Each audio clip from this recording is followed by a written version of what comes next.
Hey music fans, Alan D Music here. Thank you for stopping by. In today's video, I simply rank my top 3 Oasis albums that they've released throughout their most successful period in the mid to late 90s. Oasis was one of those bands that truly embraced their idols, namely the Beatles, and other British rock bands such as the Stone Roses that came before them. They didn't really care about what the music press had to say, or the critics. All they cared about was making great music, and in that, they did.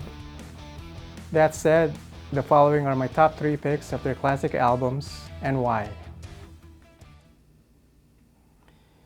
And at number 3, my third pick of their classic albums of Oasis is definitely maybe this one here, which came out on August 29, 1994, 30 years ago. And key tracks on this album includes Rock and Roll Star, Supersonic, and also Live Forever. This album has a lot of mid-tempo rock songs that Oasis has been known to be good at going forward in their career. And it's still raw in its sound since it is a debut album. But some memorable songs on this, but they haven't reached greatness yet, so to speak, until the next album after this, which is coming up in my picks.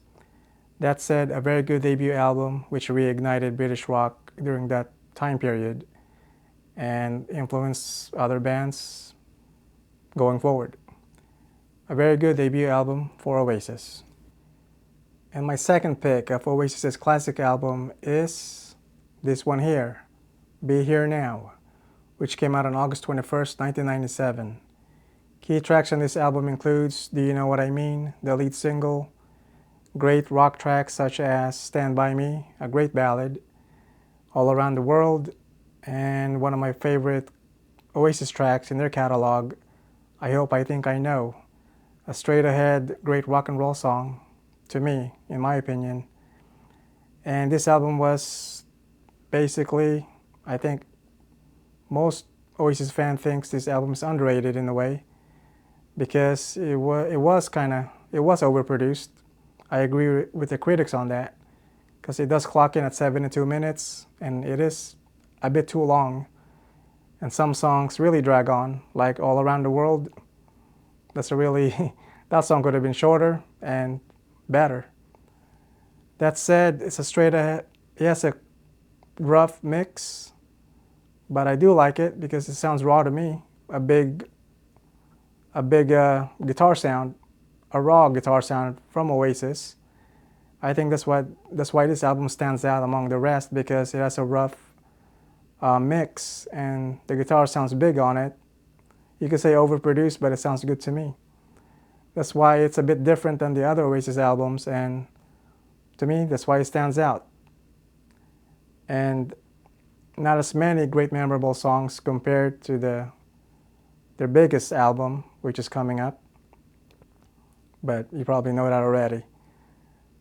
So this is my second pick as my classic Oasis album from their classic period.